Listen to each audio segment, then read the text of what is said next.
우리 연합이라는 주제가 참 세 번째 하고 있는데요. 세 번째 하고 있는데 41페이지입니다. 5가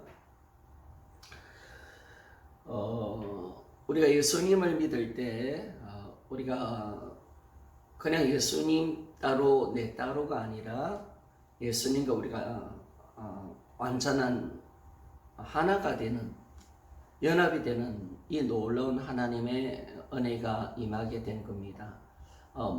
이 모든 것은 하나님이 하시는 겁니다. 하나님이 성령으로 우리가 회개할 때, 우리가 예수 믿지 않았던 죄를 회개할 때 성령께서 우리를 예수와 함께 연합시키는 이 놀라운 일들을 하시는 것입니다. 사실은 연합은 하나님의 꿈이었습니다. 하나님의 꿈이었고, 우리 신앙의 인생의 목표가 뭐냐면 하나님을 알고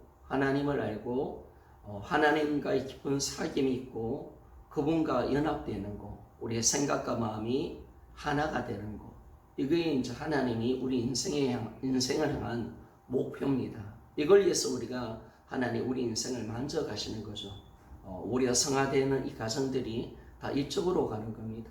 그래서 연합은 하나님의 꿈이었고, 우리 대제사장적인 기도를 주님이 겟세마네에서 요한복음 17장에 드리는데, 그 기도의 중심이 뭐냐면 바로 아버지와 내가 하나인 것처럼 그들이 우리 안에 들어와서 하나 되게 해주시고, 그들이 이 하나됨을 통해서 세상 사람들이 예수님을 믿을 수 있도록 이끌어 주시고, 그리고 나의 영광을 그들이 누릴 수 있도록 이끌어 달라고, 예수님의 기도의 중심이 바로 연합이었습니다. 그래서 우리는 이제 예수님과 연합됩니다. 예수님과 한 몸, 한 생명으로 연합되어 있다라고 말했습니다. 42페이지요. 그래서 연합은 하나가 되는 것인데, 우리는 한 생명으로 유기체적인 관계 속에서 연합되어 있다라고 말했습니다. 그래서 우리 1대1이 어떻게 되냐면 예수님과 연합되어 있는데 한 몸, 한 생명으로 연합되어 있다. 그러니까 우리가 예수님과 연합돼서 우리가 예수가 되는 게 아니죠. 그죠? 나의 인격이 없어지는 게 아닙니다. 예수님 인격과 나의 인격이 두 존재가 있는데 그 속에서 우리가 한 몸, 한 생명으로 연합되어 있다는, 이게 분리가 되지 않고 같이 연결이 되어 있다는 것. 한 생명으로, 한 몸으로, 마치 우리가 예수님의 몸의 지체가 되어서 교회의 몸으로 우리가 존재하기 때문에 우리는 예수님의 몸의 지체로서 한 몸, 한 생명으로 연합되어 있다라는 것을 우리에게 분명하게 말씀해 주고 있습니다. 그래서 우리가 연합은 동일시이잖아요. 동일시인데 예수님과 우리의 인격적인 구별이 없어진다는 의미가 아니라 바로 예수님 안에서 한 몸, 한 생명으로 연합되어 있다라는 것을 우리에게 정확하게 말씀해 주고 있습니다. 그래서 주님은 지극히 형제 중에 지극히 작은 자 중에 한 것이 바로 내게 한 것이다. 바로 예수님과 우리를 하나로 보시고 있다는 것을 우리에게 말씀해 줍니다. 그래서 우리가 바로 연합되어 있고요. 그리고 우리가 지체를 함부로 대할 수 없는 것은 예수님과 연합되어 있는 겁니다. 우리가 지체를 섬기는 것은 예수님을 섬기는 것과 똑같습니다. 그래서 주님이 이 작은 자 하나에게 한 것이 나에게 한 것이다. 그것 때문에 내가 심판하겠다라고 그렇게 말씀을 하고 있습니다.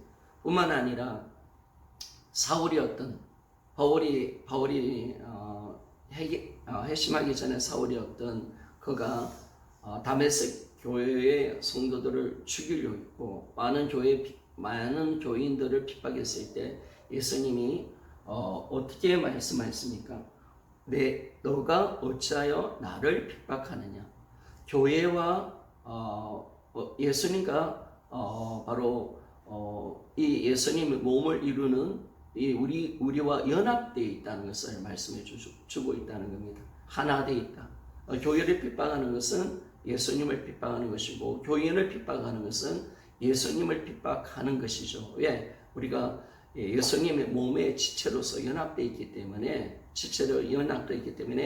예수님께 한 것이 바로 지체에게 한 것이 바로 예수님께 한 것이기 때문에 예수 그리스도를 믿는 무리를 핍박하는 것은 바로 예수님 자신을 핍박하는 것이다 라고 말했기 때문에, 그렇게 예수님 보고 계시기 때문에 너가 어찌하여 나를 핍박하느냐 라고 그렇게 말씀을 하고 있습니다. 그래서 우리는 예수님 안에서 한 몸 한 생명으로 연합되어 있다는 사실을 우리가 정확하게 아는 것이 중요한 것입니다. 이것이 이제 교회론의 가장 중요한 부분이겠죠. 교회론. 결국 이제 연합은 교회론으로 이제 연결이 되었습니다. 이 연합에 우리 각자 한 사람 한 사람도 예수님과 한 몸 한 생명으로 연합되어 있지만은, 그다음에 우리가 예수님 몸의 지체로서 우리가 살기 때문에 이제 교회가 나오는 거예요. 교회. 연합을 안 풀면 교회가 어떤 곳인지를 모르는 거죠. 그래서 교회가 바로 예수님의 몸으로서 그분 한 생명, 한 지체로서 우리가 존재하고 있다는 사실을 정확하게 우리가 알게 되는 것입니다. 두 번째 보니까 연합의 비밀을 모르면 풍성한 삶을 우리가 살아갈 수가 없다는 겁니다. 그거 대표적으로 우리 허드슨 테일러 이야기를 했는데요. 허드슨 테일러가 안 것은 뭘 알았습니까? 이미 연합되어 있다는 사실을 안 겁니다. 그리고 하나님이 이루어 놓으신 거죠. 연합에 대해서 우리 힘이 들어갈 이유는 아무것도 없습니다. 이 복음은요, 뭐냐면 하나님이 이루어 놓으신 겁니다. 하나님이 이루어 놓았기 때문에 이게 연합이 내가 지금 이루어가는 과정이 아닙니다. 이루어가는 과정이 아니라 바로 이미 하나님이 예수님을 우리가 믿을 때 정확하게 우리가 성령으로 예수님의 몸으로서 연합되어 있다는 겁니다. 이미 우리는 예수님의 몸이요, 몸의 지체요, 일부가 되어 있다는 것입니다. 이걸 이제 사실은 허든스 테일러가 몰랐는데 성령의 비침을 통해서 포도나무와 가시 비유가 정확하게 열린 겁니다. 연합되어 있다는 것은 그냥 예수님과 우리가 연합되어 있다 이게 아니죠, 여러분. 연합되어 있다는 것은 엄청난 축복이죠. 왜? 내가 예수님의 몸의 일부가 되고 지체가 된다는 이 자체가 뭐냐면 예수님 안에 있는 모든 것이 우리의 것이 되는 겁니다. 그러니까 우리가 예수님의 안에 모든 지혜와 능력과 권능과 부와 이 영광과 모든 하나님의 신령한 모든 복을 우리가 예수님과 연합되어 있기 때문에 누릴 수 있는 존재가 되는 것입니다. 나무 따로 가시 따로가 아니잖아요. 우리 몸 따로 팔 따로가 아니잖아요. 하나잖아요. 하나이기 때문에 어떻게 우리가 몸은 부자인데 손은 가난하다. 절대로 그럴 수는 없는 거죠. 그래서 우리가 연합이란 이 부분 속에서 예수님과 연합되어 있는 이 부분을 통해서 예수님 안에 있는 모든 것이 우리의 것이 되어버린 겁니다. 그래서 우리가 옛날에 찬송가에 복음성의 길이 있잖아. 예수 나의 능력, 예수 나의 기쁨, 예수 나의 생명, 아멘, 아멘. 그죠? 이렇게 우리가 예수님의 권세가 내 권세, 예수님의 그 지혜가 내 지혜, 이게 언제 이루어지냐면 연합으로 이루어지는 겁니다. 연합으로. 이미 와 있는 겁니다. 그래, 그리스도인들은 다 능력자입니다. 능력자. 십자가 은혜가 와 있고, 임재의 능력이 와 있고, 부활의 영광이 와 있습니다. 예수님 부활하면 나도 부활하는 거고요. 그리고 이미 우리는 하늘에 앉힌 자고요. 이 모든 것이 연합을 통해서 풀어지는 거예요. 연합의 비밀을 모르면 이거 하나도 도무지 하나님은 예수님과 우리가 연합되어서 예수님 안에 모든 신령한 복을 다 누릴 수 있도록 만들어준 겁니다. 예수님이 있는 곳이 내 위치고요. 예수님과 함께 죽고 예수님과 함께 부활하고 예수님과 함께 하늘에 앉힌 자가 될 수 있도록 만들어 놓으신 거죠. 그러니까 다 이것이 하나님께서 연합을 통해서 예수 그리스도 안에 있는 모든 보화를 누릴 수 있도록 그렇게 만들어 주신 겁니다. 그래서 주님은 어떤 분이시냐? 질그릇 안에 들어오신 나의 영원한 보배가 되어주시는 거죠. 그분을 내가 소유했다. 내가 그분과 연합되어 있다는 것은 하나님은 모든 것을 우리에게 다 주시는 겁니다. 그죠? 통째로 주신 거죠. 통째로. 다른 것이 아니라 예수님 안에 죄송합니다. 전화가 있어서 반전되는 잘 확인해 주십시오. 전화 그 부분들이 하나님이 우리에게 어떤 영생 따로 지혜 따로 능력 따로 주신 게 아니죠. 그 보배를 주었기 때문에 우리가 다 가진 자예요. 그죠? 예수님을 우리가 모시고 있기 때문에 그분과 연합되어 있기 때문에 우리는 모든 것이 온 겁니다. 구원도 천국도 부활도 십자가의 용서도 그리고 지혜와 능력과 임재와 성령 충만함 모든 것이 예수님을 통해서 오는 겁니다. 예수님은 모든 것이 될 수 있는 알파와 오메가가 되신 무한대가 되시는 거죠, 여러분. 그걸 허드슨 테러가 알아는 거예요. 예수님은 뭐든지 될 수가 있다. 뭐든지 우리 예수님의 모든 것이 다 되는 거예요. 우리 예수님 이꼴 모든 거예요. 모든 지혜, 능력 모든 게 다 되는 거예요. 그 분을 우리가 소유했기 때문에 우리는 예수님 안에 있는 모든 이 보화를 우리가 하나님의 신령한 이 하나님의 신성을 누리는 자가 될 수 있도록 주님이 만들어내신 거죠. 그래서 우리는 예수님을 소유했기 때문에 다 가진 자가 되는 거예요. 다 가진 자.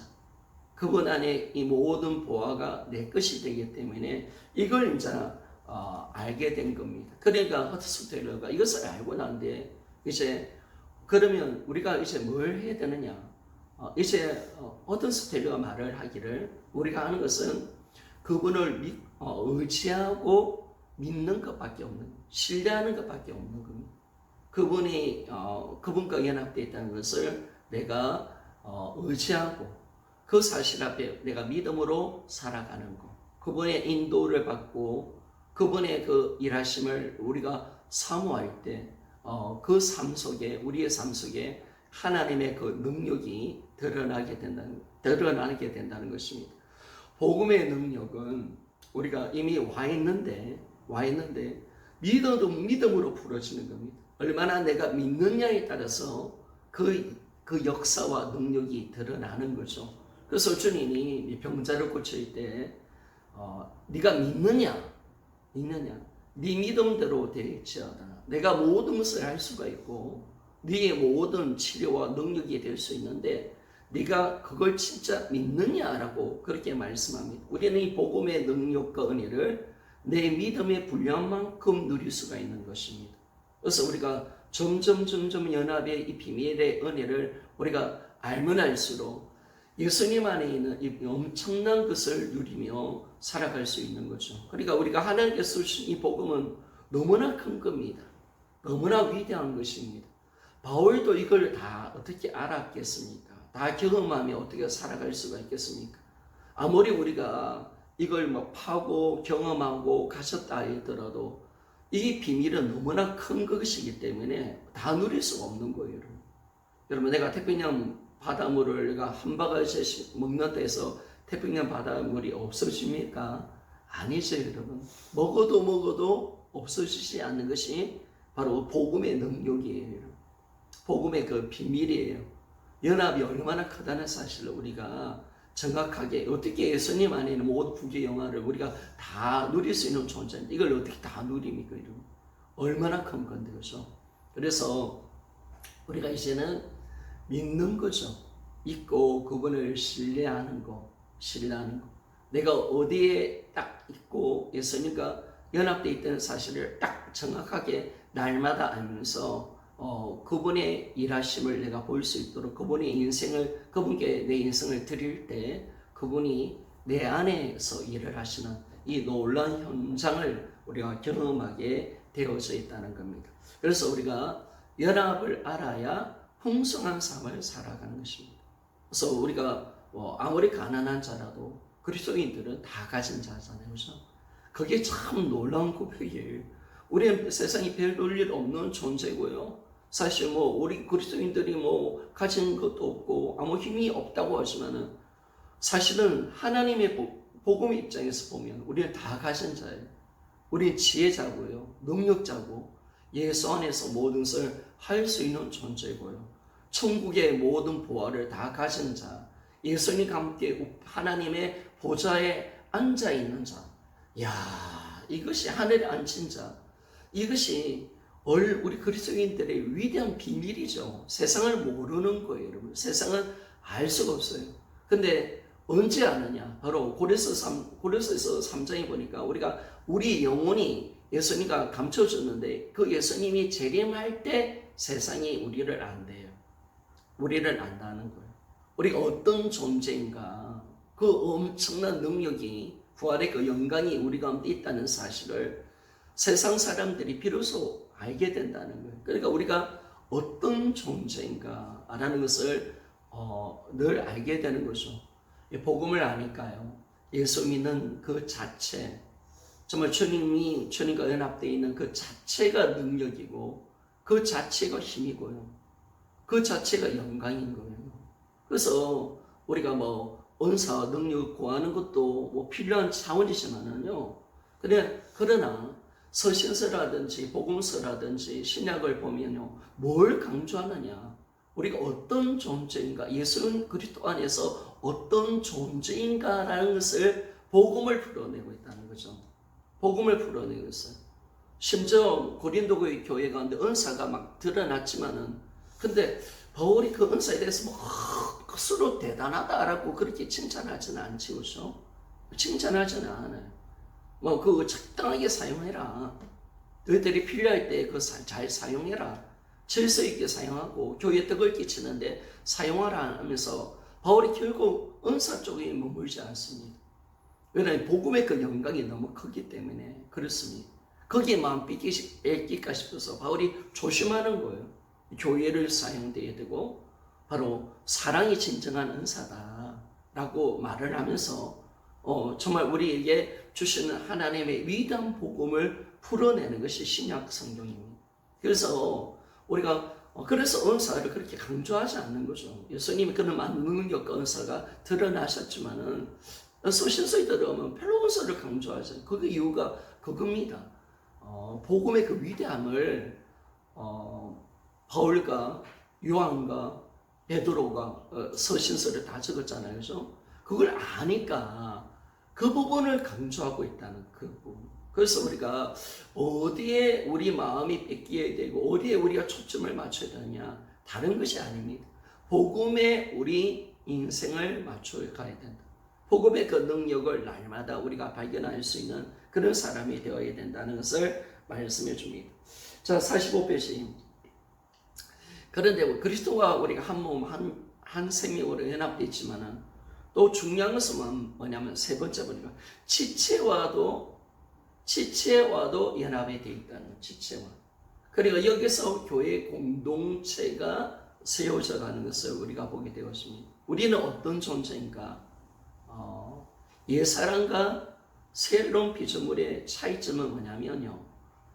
옛사람은 예수님과 함께 할 수 없는 나의 마귀와 착했던 나의 옛사람이었습니다.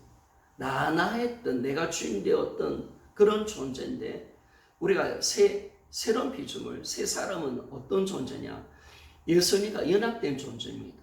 그뿐만 아니라 지체와 연합되어서 교회로 존재하는 새로운 피조물입니다. 우리는 그 사회 공동체 가운데 거하는 존재입니다.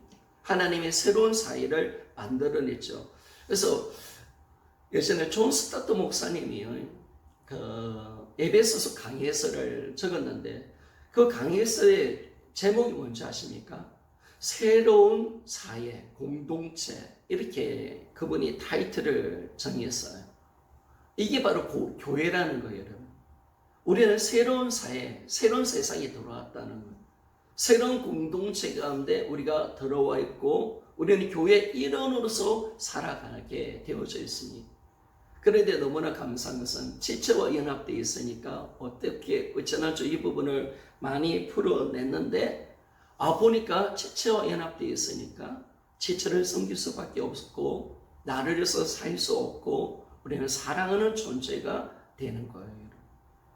지체를 위해서 죽는 것이 마땅한 존재, 차별이 없고요, 서로 섬기고 사랑할 수 있는 공동체가 되도록 만들어 놓으셨어요.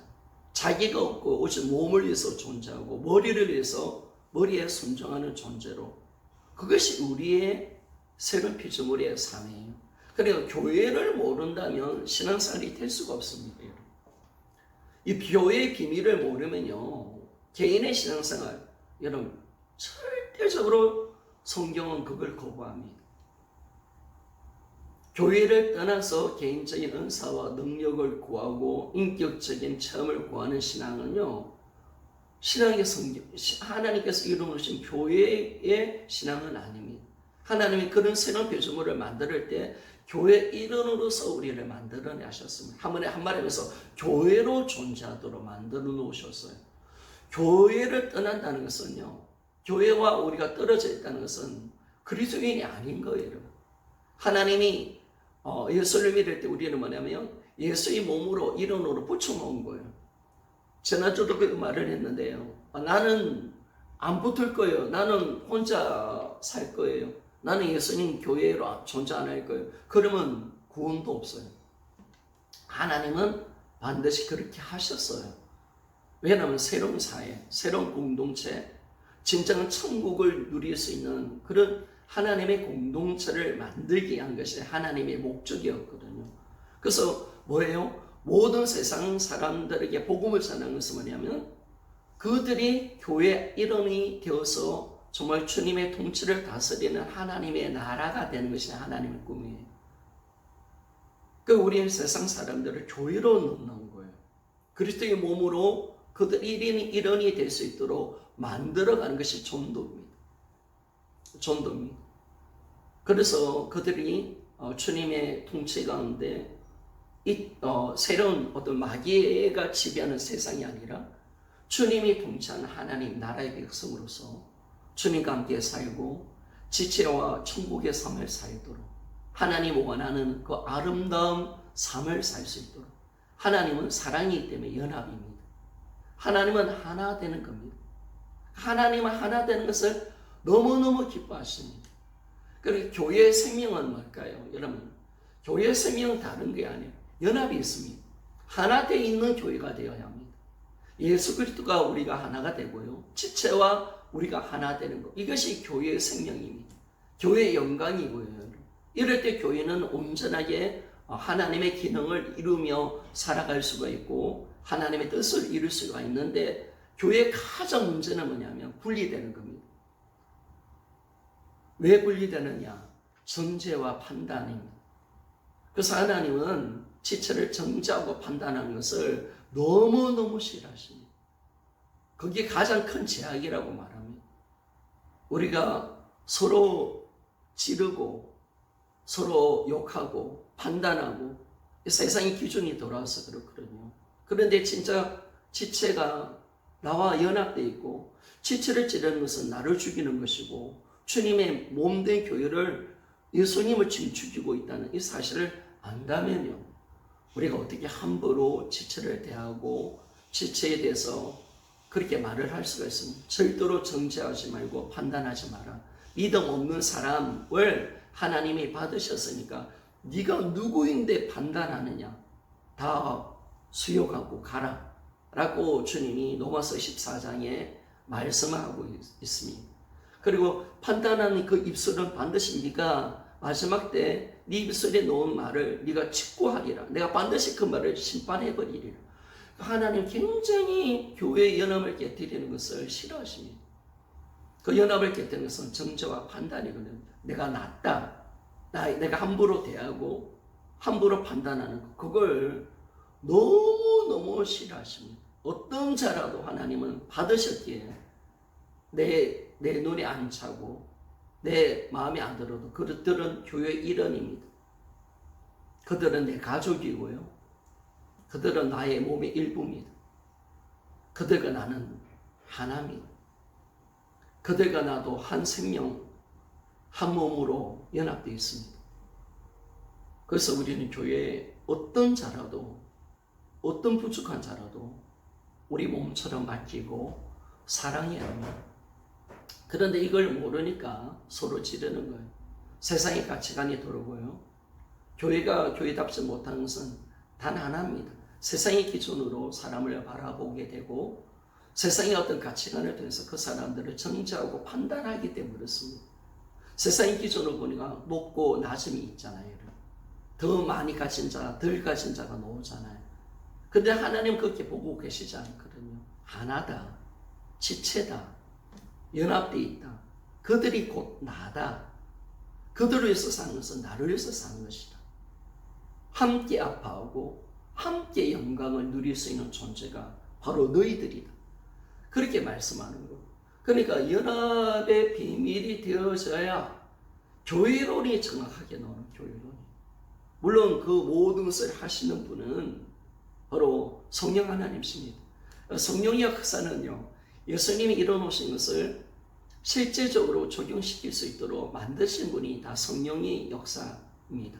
성령님은 절대로 복음을 떠나지 아니하십니다.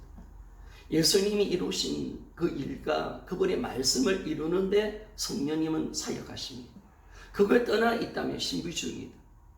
그건 우리가 거부해야 합니다. 반드시 주님이 이루어놓으신 말씀 속에, 복음 속에 주님, 성령은 일을 하십니다. 이걸 확증해 주시고요. 이것이 실제가 되게 하시고, 진짜 성령이 역사가 되어서, 성령의 전으로서, 교회가 성령의 전이잖아요. 그래서 그리스도의 몸으로서 성령이 하나 되게 할 때, 그렇죠? 우리는 진정한 교회의 기능으로 교회 안에 있는 진정한 기쁨과 은혜 속에 살게 되고, 교회가 세워져야 세상을 정복할 수 있습니다. 그러니까 그리스도인들은 교회로 부름을 받았습니다. 교회가 우리의 생명이고요. 그리고 우리는 사명이 있습니다. 그리스도의 몸을 세워주는 자입니다. 그러니까 목사의 사명도 그리고 성도의 사명도 뭐냐면 예수의 몸된 교회를 세우는 것입니다. 하나님의 원하는 진정한 공동체, 복음으로 온전한 공동체, 이것이 하나님의 꿈이고 하나님의 목적입니다. 교회가 세워서 이 땅을 정복해 가기를 원하시는 하나님의 마음, 하나님의 꿈이죠. 의의 병기가 되어서 세상과 싸울 수 있도록, 그게 바로 예수와 연합되어 있는 교회가 되어질 때 그것이 가능하다. 사랑으로 서로 섬기고 사랑할 때, 하나가 되어질 때 교회는 교회다울 수가 있고, 우리를 통해서 수많은 예수 그리스도의 그 사랑을 통해서 수많은 사람들이 예수님을 믿게 될 것이다 라는 것을 말씀해 주고 있습니다. 교회는 새로운 세상입니다. 천국의 모형입니다. 하나님 나라의 모형입니다. 그래서 이 땅의 교회가 그렇게 중요합니다. 그래서 우리가 지체와 연합되어 있다. 이게 참 중요하죠. 그래서 우리 45페이지 보니까 에베소 3장 6절이 가장 중요한 구절 같은데요.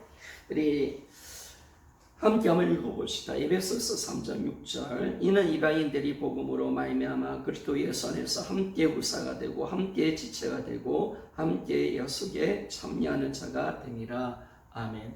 우리는 교회로 존재하는 겁니다. 교회를 떠난 나는 없습니다. 그는 김준홍 나는 없습니다. 다대 스물개의 김준홍입니다. 열린 문 누구 성경의 목사님, 이렇게 우리 모든 지체들이 다 그렇습니다. 그러나 나는 거기에 속해서 내가 살아가는 것이니, 그래서 우리는 뭐냐면 지체와 함께 후사가 되고 상속자가 되고요, 지체와 함께 우리는 그리스도의 몸을 이루는 지체가 되고, 우리는 지체와 함께 뭐예요? 하나님의 약속의 말씀을 지키는 자가 되고 약속에 참여하는 자가 되는 겁니다.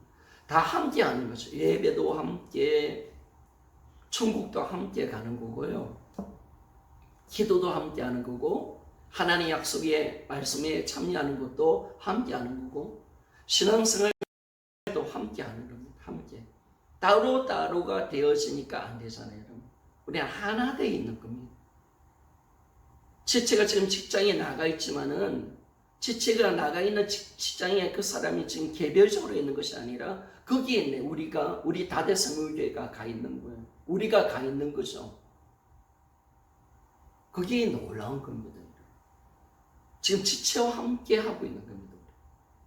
그래서 우리가 지체의 기도와 지체의 관심과 사랑으로 함께 싸우는 거죠. 그러면 여러분, 지체와 연합되어 있기 때문에 우리가 교회이기 때문에, 예수의 몸된 교회이기 때문에 우리 죄도요 좀 달라집니다. 우리 죄가 어떤 죄입니까 여러분? 한 사람의 죄가 아니죠 여러분. 공동체를 더럽히는 죄가 되는 겁니다. 우리 아나니아 사도행전 5장에 보면 아나니아와 삽비라의 문제가 심각했잖아요. 그죠? 바나바가 그 밭을 팔면서 인정받으니까 아나니아 삽비라가 욕심이 생기는 겁니다. 나도 저렇게 바나바처럼 인정받아야지 라고 하는데 그 선한 마음 가지고 시작했던 것이 밭을 팔고 난데 물건을 팔고 난데 사람들이 아무도 안 보니까 야 조금 남기자 좀 남기자.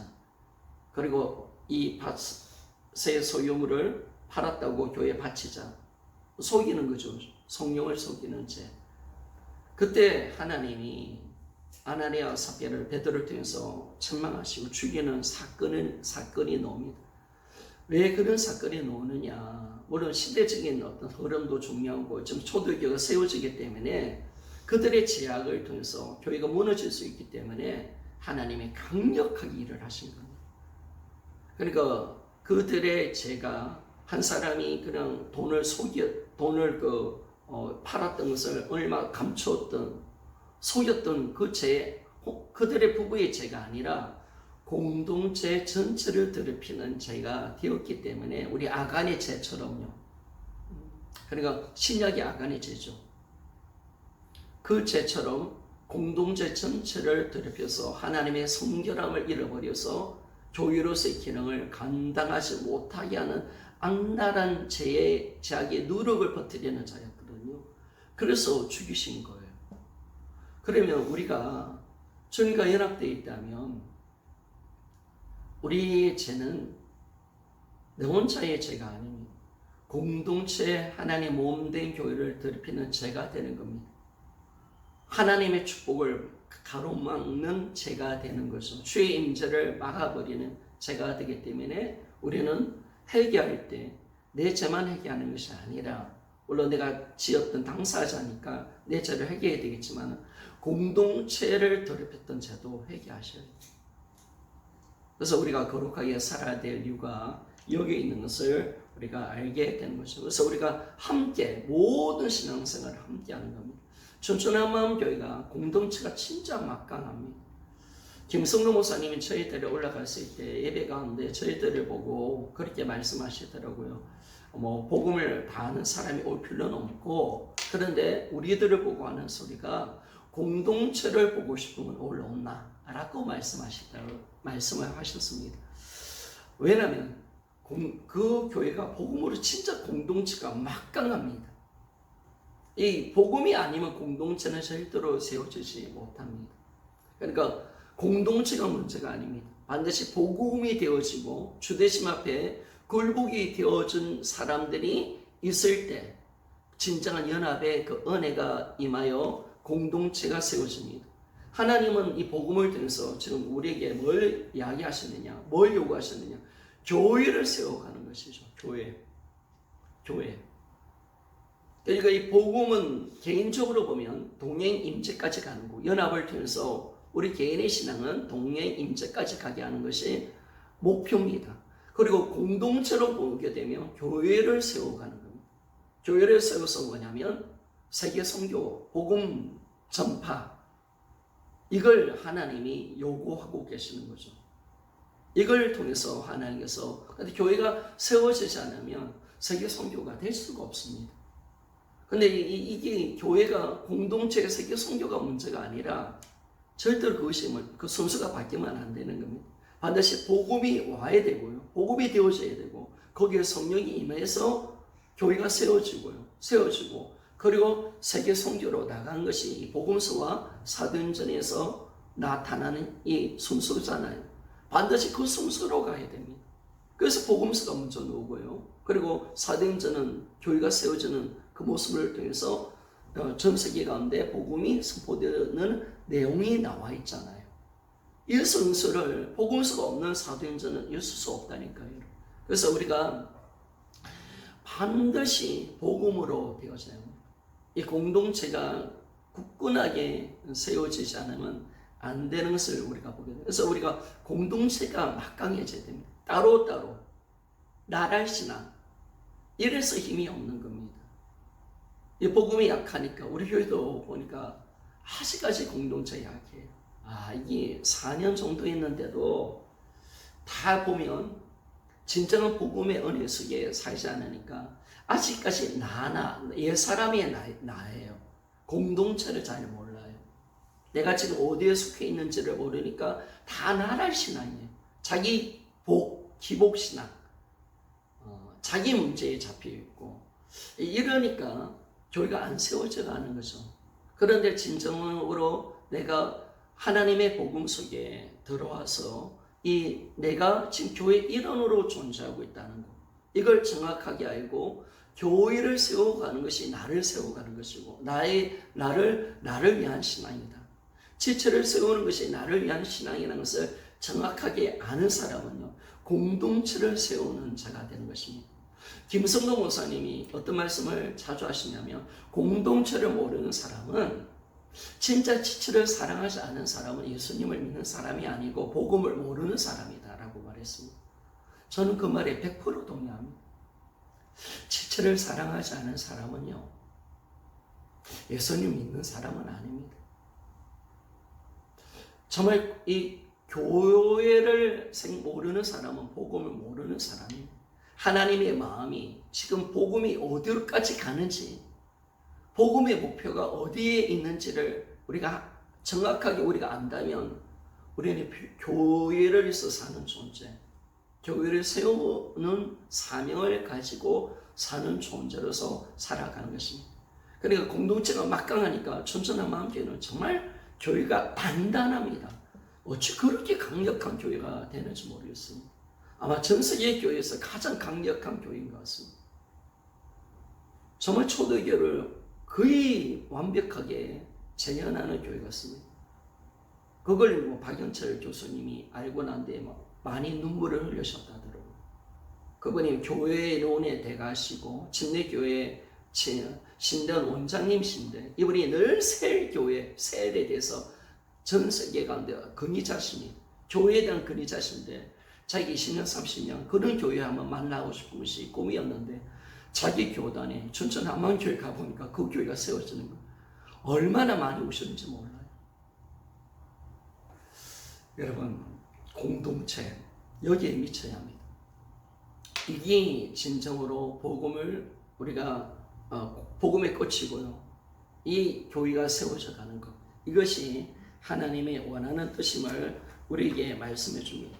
그래서 다시 좀 정리해 보면요, 우리는 이제 예수님이 우리를 세상 가운데 불렀을 때 그리스도의 몸으로서 우리 일원이 되게 하셨습니다.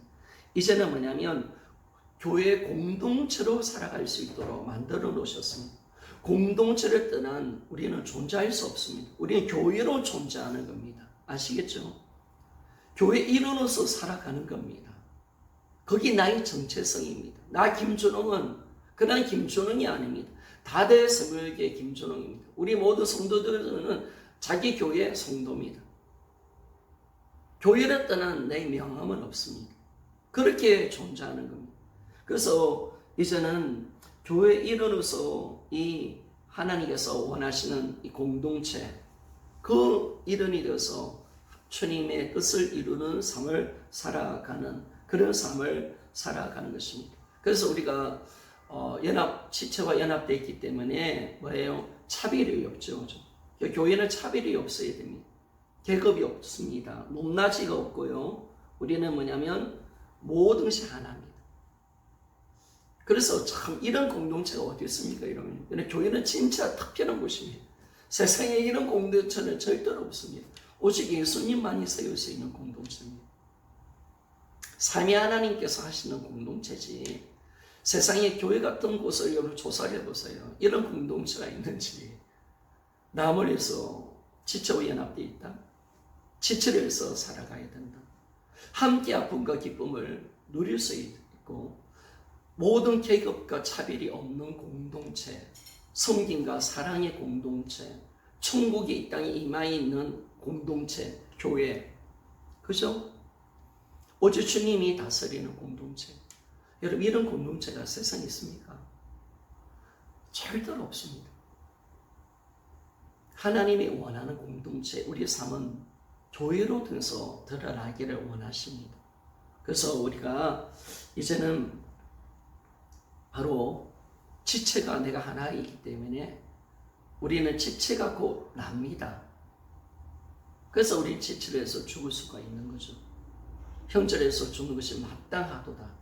예수님이 우리를 위해서 십자가에 죽으셨기에 요한에서 3장 6절에 보니까 우리도 형제를 위해서 죽는 것이 마땅하도다. 왜? 교회 일원이니까.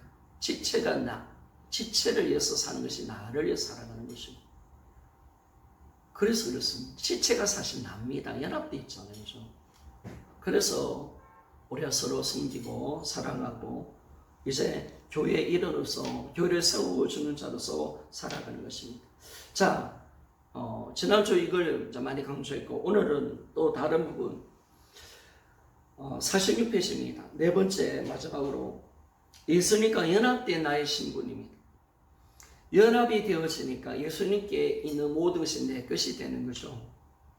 내 것이 되는 건데 연합이 되어지니까 나의 신분이 달라지는 겁니다. 나의 신분이. 나의 신분이 어디로 어떻게 바뀌냐면 작은 1번 하늘나라의 시민권자, 하늘에 속한 자가 되는 것입니다.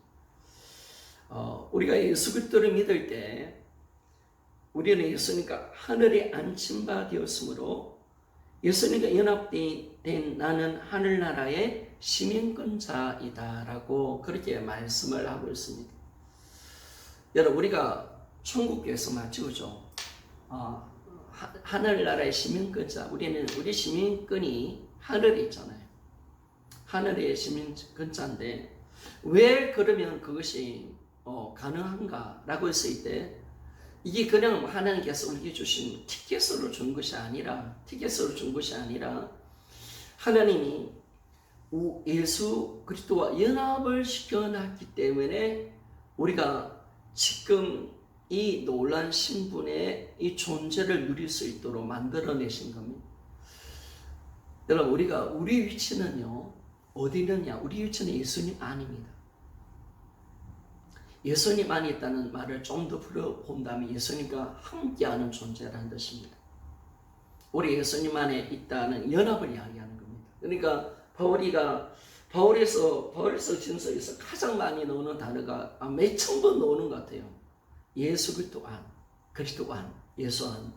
수없이 우리의 위치가 어디 있느냐? 예수 그리스도 안이다. 우리는 예수 그리스도 안에 있다. 예수와 연합되어 있다.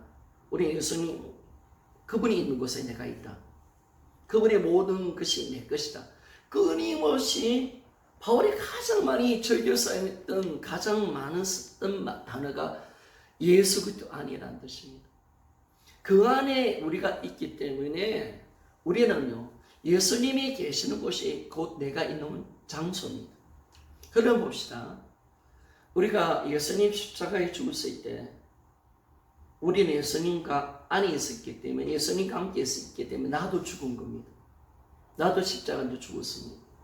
예수님 부활할 때 나도 함께 부활한 겁니다. 그러면 예수님이 하늘나라에 승천하셨을 때 나도 사실은 하늘나라의 성전에서 예수님이 하나님의 우편 보좌에 앉아있는 것처럼 나도 하늘 보좌에 앉아있는 거예요. 거긴 나의 위치입니다. 나의 위치. 지금 내가 거기 있는 겁니다. 여러분, 사실은. 나는 하늘에 앉힌 자인 겁니다. 그래서 하나님이 이거는 세상의 시각이 아니죠. 복음의 시각입니다. 하나님은 우리를 예수 안에 넣어버리셨습니다. 예수 안에 들어가서 그분과 연합시켜 놓았습니다. 한 생명 한 몸이 되었고 그분의 모든 그 사역과 그 모든 일이 우리 것이 되게 만들어 놓으셨습니다. 그래서 그분이 죽을 때 나도 죽었고요. 그분이 부활할 때 나도 부활했고요. 그분이 하늘 보좌에 앉아 있을 때 나도 하늘 보좌에 앉아 있게 만드셨습니다. 복음으로 보면 이게 다 풀려가는 거예요. 그러니까 우리는 아니 2000년 전에 사건이 왜 내 사건이야? 나는 안 죽었는데 예수님 2000년 전 사람인데 아니 나는 지금 있는데 왜 내가 예수님과 함께 죽었어? 나는 왜 예수님과 함께 부활해서 말도 안 되지. 시간 2000년 갭이 있는데 내가 그분을 못 봤는데 이렇게 접근하면 안 되는 거예요. 이거는 뭐냐면 세상 사람들의 시간적인 개념이에요. 세상 사람 관점이에요. 근데 하나님은 예수 그리스도가 이 땅에 오시고 죽고 부활하신 성천하신 이 사건을 통해서 인류를 모두를 살려내셔야 됩니다. 그러면 예수님의 그 행하신 그 모든 일이 모든 사랑의 일이 되고 전 우주적인 일이 되고 우리 모든 인류를 살려내는 일이 되기 위해서는 어떻게 하냐면 모든 사람을 예수 안에 넣을 수밖에 없습니다. 예수를 믿는다는 것은 예수 안에 들어오는 것입니다. 하나님이 그 일을 하신 겁니다. 이 일은 하나님만이 할 수가 있습니다. 하나님 일방적으로 그 일을 하셨다고 말씀하십니다. 예수 안에 들어오게 하셔서 그분이 죽을 때 나도 죽고 그분이 부활할 때 나도 부활하고 그분이 하늘나라 올라갔을 때 나도 하늘나라도 올라가서 예수님과 함께 보좌에 앉힌 바 되게 만들어 놓으셨습니다. 그러니까 우리 성경을 또 읽어볼 건데요. 이 부분을 어디서 풀어내느냐면요. 에베소서 2장 4절과 6절 이 풀어내고 있죠. 자, 같이 한번 읽어봅시다. 이번 주 설교했던 내용인데요. 자, 긍휼에 풍성하신 하나님이 우리를 사랑하신 그 큰 사랑을 인하여 허물로 죽은 우리를 그리스도와 함께 살리셨고 너희가 은혜로 구원을 얻은 것이라. 또 함께 일으키사 그리스도 예수 안에서 함께 하늘에 앉히시니 2000년짜리 일을 하셨다는 이미 다 이루신 겁니다. 여러분 다 행하셨습니다. 그러니까 복음을 만나보니까 이미 다 이뤄놓은 거구나. 하나님이 그렇게 하신 겁니다.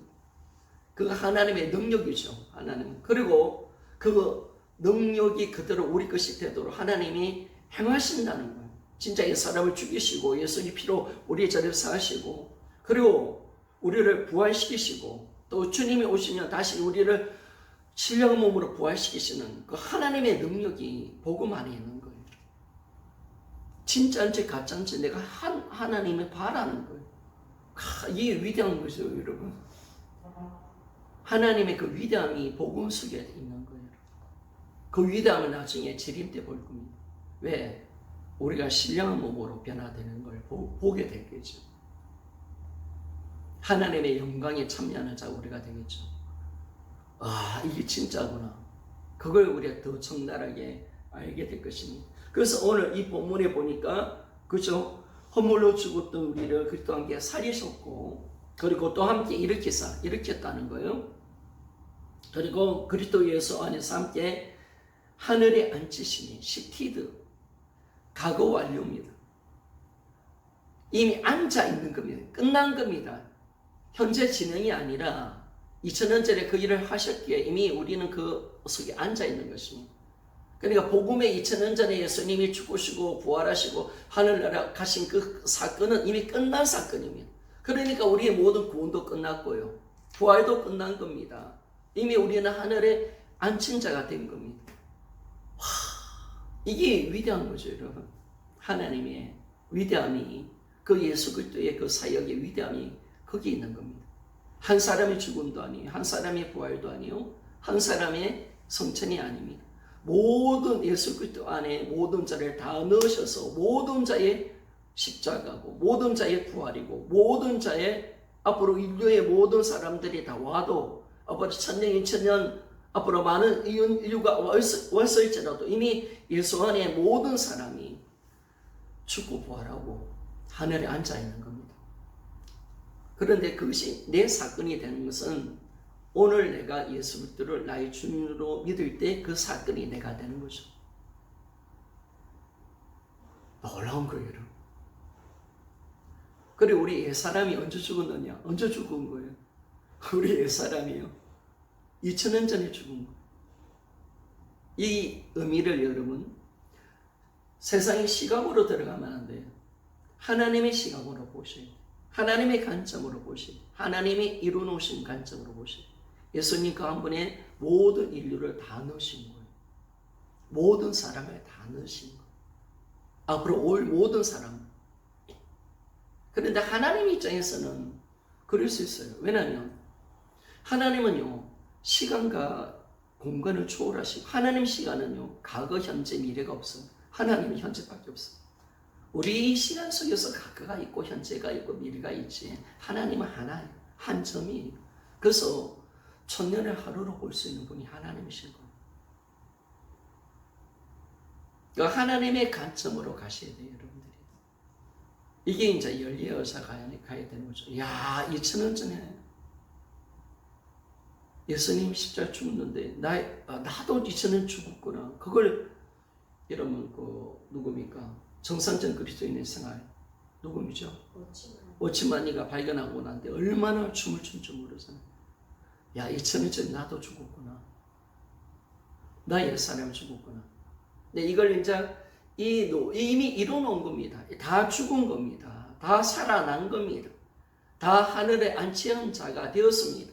그런데 그것이 내 사건이 되는 것이 뭐냐면, 예수 그리스도를 내가 주인으로 믿을 때 그 사건이 사실은 나에게 오늘 적용될 뿐이지, 이미 모든 하나님의 구원의 역사는 끝난 겁니다. 모든 건 다 끝나 있는 겁니다. 근데 내가 오늘 그 예수 그리스도를 내가 믿지 않았는데, 내가 오늘 그 순간 내 예수님을 내가 복음으로 만나서 그분을 믿을 때 그 사건이 내 사건이 되어서 그것을 누릴 수 있는 은혜를 누리게 되는 거죠. 그러나 이미 2000년 전에 그 사건이 이루어진 겁니다. 그래서 성경에 보니까 하늘에 앉히시니 과거형입니다. 끝났다는 거예요. 너희들이 이미 앉아있다는 거예요. 앉아있다. 우리 이미 앉아있습니다. 그래서 우리는 뭐예요? 하늘나라의 시민권 자예요. 나는 하늘에 속한 자예요.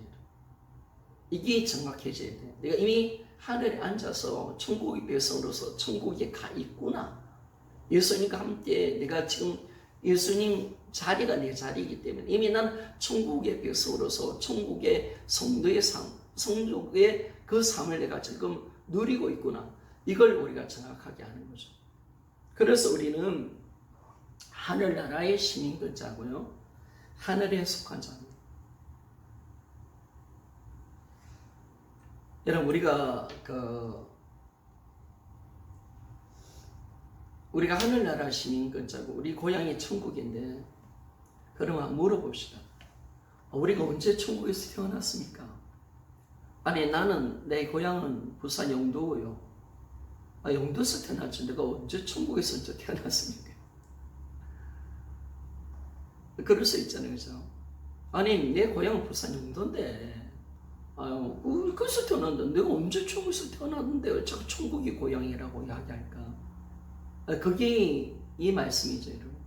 우리 예수님 안에서 우리가 있기 때문에, 그분 안에서 새로운 생명으로 태어났기 때문에, 우리가 예수 그리스도 안에 있기 때문에, 그분이 천국이시기 때문에 천국은 우리 고향이 되는 거예요. 그래서 우리는 천국을 사모하고 고향을 사모하듯이 내 고향 예수님 품 안, 천국, 그곳이 우리 고향이기 때문에 천국을 향해서 가는 순례자의 삶을 살아갈 수밖에 없는 것입니다. 자, 그래서 우리는 하늘나라 시민권자, 하늘에 속한 자가 됐고, 빌립보서 3장 20절에 보십시오. 오직 우리의 시민권은 하늘에 있는지라 거기로서 구원하는 자 곧 주 예수 그리스도를 기다리노니. 그래, 우리는 시민권이 이미 와 있는 겁니다. 그리고 이제 주님의 재림을 기다리며 살아가는 존재임을 우리에게 말씀해 주고 있습니다. 자, 고린도서 1장 13절입니다. 그가 우리를 흑암의 근세에서 건져내서 그의 사랑의 아들의 나라로 옮기셨으니 라고 말씀을 합니다. 우리가 어디 있느냐? 이미 우리는 하늘에 앉힌 존재다. 이것이 정확해져야 내가 하늘에 속한 사람으로서 이 땅을 살아갈 수가 있는 거죠. 이 땅에 안 섞이는 거예요, 여러분. 나는 이미 하늘의 시민권자구나. 하늘에 속한 자구나. 이게 이제 우리 그림 같은 데 보면 그죠? 우리가 이미 천국과 연결이 되는 거죠. 천국과 연결. 그것이 우리가 우리의 삶인 것을 정확하게 말씀해 줍니다. 자, 그러면 두 번째. 자, 봅시다.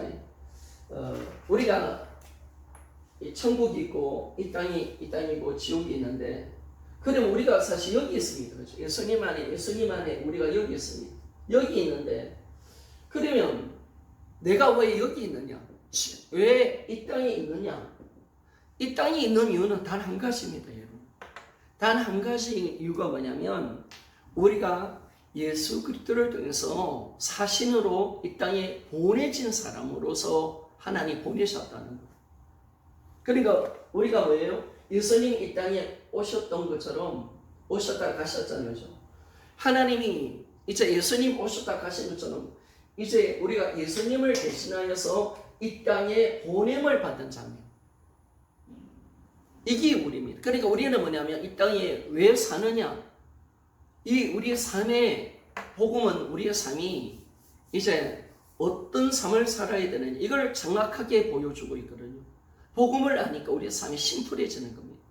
그러면 내가 하늘에 앉아 있는데 왜 하나님, 우리가 사실은 이래요. 제가 이따 보니까 그래요. 예수를 딱 믿으면 예수님 안에 있기 때문에 우리는 바로 휴고 당해서 천국 가야 돼요. 그죠? 이게 맞는 거야. 천국 가야 되는데, 그러면 하나님이 왜 이 땅에 우리를 남겨놨을까? 그거잖아요, 여러분. 근데 남겨놓은 게 아니죠. 여기 있죠, 여기. 여기 있는데, 사실 우리 예수 믿으면요, 예수님 안에 있기 때문에 천국 가 있어야 돼. 이게 맞는 거예요. 이게 진짜 맞는 거예요. 그게 우리 존재고, 우리의 모습인데, 그러면, 왜 그러면 우리가 이 땅에 있느냐라는 것이 이제 답이 나와야 되잖아요.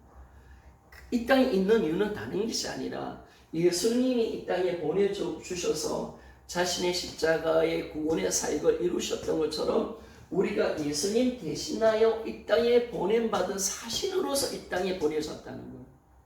이게 정확해야 되는 거예요, 여러분.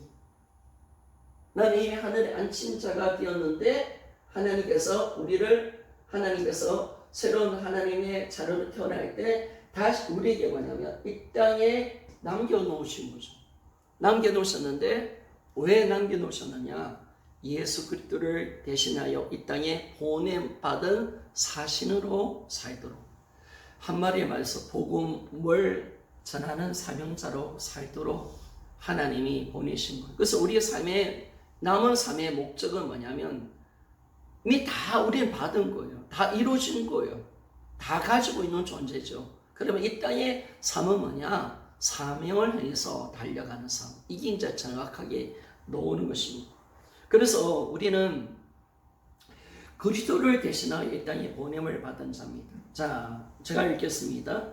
예수님과 연합된 나는 하늘에 속한 자이기 때문에 이제는 그리스도를 대신하는 사신으로서 이 땅에 보냄 받은 것이다 라고 말씀합니다. 그래, 이게 딱 열려져야 돼요, 여러분. 열려져야 되는데, 하늘이 열려져야 되고요. 내가 지금 어디에 있다는 사실이 딱 정확하게 알면, 야, 내가 이 땅에 왜 사는지, 왜 이 땅에 내가 존재하는 이유가 뭐냐면, 하나님이 나를 복음의 사명자로 보내셨구나. 내 이 사명을 위해서 나는 살아가는 존재구나. 이게 답이 나오는 거예요. 먹고 사는 것이 아니다. 나를 사는 것이 아니라 오직 그리스도를 대신한 사신으로서 이 땅을 살아갈 뿐이다. 이것이 정확하게 나오는 거죠. 그래서 요한복음 17장 18절에 보니까 자, 저 밑에 부분 좀 읽겠습니다. 예수님과 연합된 나는 하늘에 속한 자이기 때문에 이제는 그리스도를 대신하는 사신으로서 이 땅에 보냄받은 자입니다. 우리는 보냄을 받은 자입니다. 자, 요한복음 17장 18절 말씀 보니까 아버지께서 나를 세상에 보내신 것 같이 나도 저희를 보내었고, 그렇죠? 주님이 아버지께로서 보냄을 받았잖아요. 그렇죠? 그러니까 요한복음을 푸는 열쇠가 뭐냐면 하늘에서 오셨다 가셨다. 그죠? 전능자 이 땅에 오셨다 가셨다. 이 말씀이 내가 자꾸 하늘에서 보냄을 받았다라고 말하잖아요. 그리고 다시 하늘로 간다라고 하잖아요. 이 사명을 우리가 주셨다는 거예요. 주님이 이 땅에 보냄을 받은 자로서 아버지의 뜻을 이루는 자로서 그 일을 감당하고 가셨던 것처럼 이제 남은 사역을 우리에게 맡기신 겁니다. 그래서 우리는 그리스도를 대신하여 이 땅에 보냄을 받은 자들입니다. 자, 요한복음 10장 21절에 보니까 예수께서도 가라사대 너에게 평강이 있을지어다 아버지께서 나를 보내신 같이 나도 너희를 보내노라 라고 말씀하고 있고요. 고린도서 5장 20절에 보니까 이러므로 우리가 그리스도를 대신하여 사신이 되어 하나님이 우리로 너희를 금면하시는 것 같이 그리스도를 대신하여 간구하노니 너희는 하나님과 화목하라 라고 말씀합니다. 그리스도를 대신하는 사신으로. 이게 이제 우리 이 땅에 살아가는 성도의 본연의 모습입니다. 이거 하나입니다. 이거. 내가 왜 이 땅에 존재하는가? 바로 그리스도를 대신하는 사신으로서 복음의 사명을 감당하기 위해서 이 땅에 내가 존재하는 겁니다. 그러니까 우리는 주님이 마태복음 6장 33절의 말씀이 이해가 되는 거예요. 그의 나라와 그 일을 먼저 구하라. 그죠? 하나님은 우리를 그런 존재로 만들어내셨다는 거예요. 이방인들이 구하는 기도하지 말고 뭘 먹을까 마실까 입을까 그거 구하지 말고 네가 그런 존재가 아니라는 거예요. 너는 이미 하늘에 앉힌 존재야. 하늘에 속한 자야. 너는 보냄을 받은 자야. 그래서 너희들은 그의 나라와 의를 구하고 오라는 거예요. 그걸 위해서 내가 이 땅에 남겨진 거예요. 보냄을 받아. 이 사명을 감당하라고 주님이 우리를 이 땅에 보내주신 겁니다. 그래서 성도들에게 이걸 참 많이 강조를 하셔야 됩니다.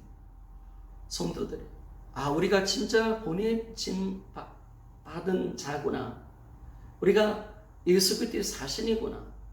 참 우리는 복음의 사명을 해서 살다가 죽는 존재구나. 공동체를 해서 사는 존재구나. 이것이 내 인생이구나.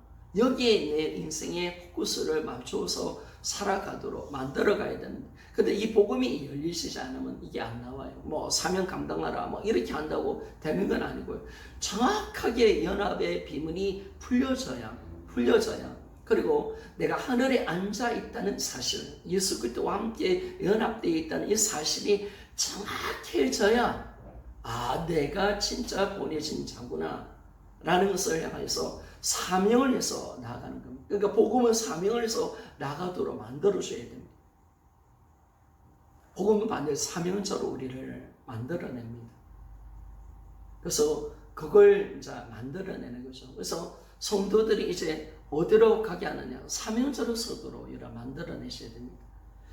자, 세 번째, 왕 같은 제사장이다라고 말했는데 베드로전서 2장 9절 보니까 오직 너희는 택하신 족속이요 왕 같은 제사장들이요 거룩한 나라요 그의 소유된 백성이니 이는 너희를 어두운 데서 불러내어 그의 귀한 빛에 들어가게 하신 자의 아름다운 덕을 선전하게 하려 하심이라. 자, 왕 같은 제사장이란 이 부분은 이것은 왕도 되고 제사장도 된다는 거잖아요. 구약은 이게 다 따로 되어 떨어졌지만은 신약에 와서 예수님이 왕 같은 제사장이셨잖아요. 만왕의 왕이시고 대제사장이신 예수 그리스도, 선지자이셨던 예수 그리스도. 그 사명을 우리에게 주신 거예요. 너희들 하나님 이 왕 같은 제사장은 그 권한과 그 능력을 우리에게 임시켜 주신 거예요. 우리는 그걸 믿어야 돼요. 우리가 이 만왕의 왕이신 이분, 대제사장이신 그 예수님이 우리에게 갈 때, 천국에 갈 때, 그래서 제자들에게 이야기했잖아요. 그 모든 권능을 주겠다는 거예요. 그 능력, 그리고 내가 너와 함께 하리라. 세례를 주라. 너희들에게 이 모든 분반 사명을 줄 건데, 뭘 주느냐? 나에게 주었던 내가 가졌던 왕 같은 제사장의 그 능력과 권위와 위엄을 내가 주겠다는 거예요. 그래서 우리는 이 땅에 그리스도의 사신이기 때문에 주님이 그 권한을 우리에게 이양시키신 거예요. 그래서 우리는 왕 같은 제사장으로서 이 땅을 살아가야 합니다. 왕으로서 통치하고 제사장으로서 하나님께 예배하는 자가 되는 거죠. 근데 로마서 15장인가요? 바울이가 자기가 하나님 앞에 제사를 드리고 제물을 바치는데 그 어떤 제사를 드리냐? 이방인들을 구원해가지고 하나님께 제사를 드린대요. 그러니까 하나님은 어떤 제사를 요구하시느냐? 복음을 통해서 우리가 영혼을 구원하여 이방인들을 제물로 믿지 않은 영혼들을 하나님께 드리는 제사. 이것이 왕 같은 제사입니다. 이걸 우리에게 하나님께서 주셨다는. 그러니까 우리의 권한이 대단한 겁니다. 교회의 위치가 대단하고요. 우리 한 사람 한 사람이 그리스도인이 어디에 있느냐, 위치가 대단한 거죠, 여러분. 그러니까 하나님이 그 권한을 주었는데 우리가 이 복음을 모르니까 우리가 지질하게 살고 우리가 눌려 살고 없는 것 때문에 세상에 강력한 이 침 가운데 나와서 내가 없는 것 때문에 눌려버리고요. 세상의 가치관 속에 잡혀가지고 우리가 살아가니까 참 우리 하나님의 그 복음의 영광 속에 있는 우리 새로운 피조물인 우리가 얼마나 대단한 존재인 것을 모르고 그렇게 세상 가운데 약하게 살아가는 거예요. 그래서 이거 모르면요, 뭐 없는 것 때문에 눌리고 뭐 세상 사람 알아주지 않으니까 별볼로 없는 것 같고, 그죠? 그런 거예요. 근데 복음을 알면 알수록 우리가 어떤 존재로 주님이 이 땅에 우리가 살 수 있도록 만들어 놓으셨는가라는 걸 아니까. 왕 같은 제사장이라는 것은 이미 예수님의 모든 권한과 모든 능력을 이행하셨다는 거예요. 이게 얼마나 대단한 사건입니까, 여러분? 또 그분이 우리와 함께 한다고 마태복음 18장 18절에서 20절로 말씀해 주고 있잖아요. 제자들이 떠나가는 예수님, 성천하신 예수님 볼 때, 아니 예수님 없는 제자들이 어떻게 그들이 사명을 어떻게 감당합니까? 근데 주님이 그 사명을 부여해 버리는 거예요. 부여할 때 그냥 부여했나요? 아니죠. 그 권한을 이행시키신 거죠. 그리고 땅 끝까지 내가 너희와 함께하리라. 그 임재를 약속하신 거죠. 그러니까 우리가 참 이걸 알면 복음을 알면 알수록 야, 우리의 이치가 대단하구나. 이걸 우리가 정확하게 알 수가 있습니다. 그래서 우리가 왕 같은 제사장이 언제 되었습니까? 바로 오순절마다 다락방에 성령이 오시는 그 사건. 그 사건이 우리가 왕 같은 제사장이 될 수 있도록 만들어내는 사건이었습니다. 여러분, 우리는 절대로 성령이 오지 않으면 하나님 우리를 서지 않습니다. 구약의 모든 왕이라든지 선지자들이라든지 제사장들에게 성령을 부었기 때문에 하나님 일을 하도록 하셨어요. 그리고 평신도들 이스라엘 백성들에게는 성령이 오지 않았기 때문에 그들은 절대로 주님의 파트너가 될 수 없습니다. 사역자가 될 수 없습니다. 왕이 될 수 없고 제사장이 될 수 없습니다. 그런데 왜 우리에게 하나님이 왕 같은 제사장이라고 말을 하냐면 마가 다락방에 성령이 오게 하신 것, 만민에게 남종과 여종에게 성령을 부어주셔서 이제는 우리가 어떤 직분을 주시느냐, 너가 나의 파트너가 되고 너가 왕이 되고 제사장이 될 것이다. 바로 예수 그리스도의 그 능력의 모든 사역이 성령이 오심을 통해서 우리에게 부여되어 버린 거예요. 그러니까 여러분, 초대교회 성도들과 사도들의 사역들이 보면 예수님과 똑같은 사역을 이루어내는 거예요. 성령이 오십니다. 하나님이 하시는 것은 너무 멋지지 않습니까? 야, 정말 위대하신 하나님이십니다. 하나님이 그걸 오순절마다 다락방에 성령을 보내심을 통해서 우리를 왕같은 제사장으로서 세상의 중복자로서 이방인들을 믿지 않는 자들을 제물로 드리는 제사장으로서 하나님께 쓰임 받을 수 있도록 그렇게 만들어내시는데, 그 일의 시작이 바로 오순절 마가다락방에 성령이 오시는 사건이었습니다. 그게 참 위대한 사건이죠. 그래서 내가 어디에 있느냐, 왜 이 땅에 살아가느냐, 이게 정확하게 열려야 되고, 성도들을 사명자로 그렇게 세워야 되고, 우리는 이제 표대를 위해서 이 사명을 위해서 달려가는 존재, 그것이 우리라는 사실이 정확하게 확정되어져 버리는 겁니다. 그래서 오늘 이까지 풀어냅시다. 그래서 오늘까지 연합의 비밀, 오늘은 우리의 신분, 그렇죠? 우리의 신분이 예수님, 우리의 신분이 완전히 바뀌어버리고 하늘에 앉힌 자고, 우리는 정말 주님의 안에 있는 모든 새로운 피조물로서 우리가 삶을 살아가는 것이고, 교회 일원이 되었고, 그죠? 우리의 신분과 존재가 연합을 통해서 완전히 바뀌어버린 겁니다. 우리는 하늘 보좌에 앉아 있는 존재로서, 하나님의 시민권자로서 살 수 있도록 우리를 만들어내신 거죠. 그리고 우리가 이 땅에 보내진 자로서 살고 있다는 거, 그걸 우리가 아는데, 참 연합이 얼마나 큰 비밀인가라는 것을 다시 한 번 더 깨닫게 되었습니다. 우리 한번 기도할까요? 함께 기도하고 마치기를 원합니다.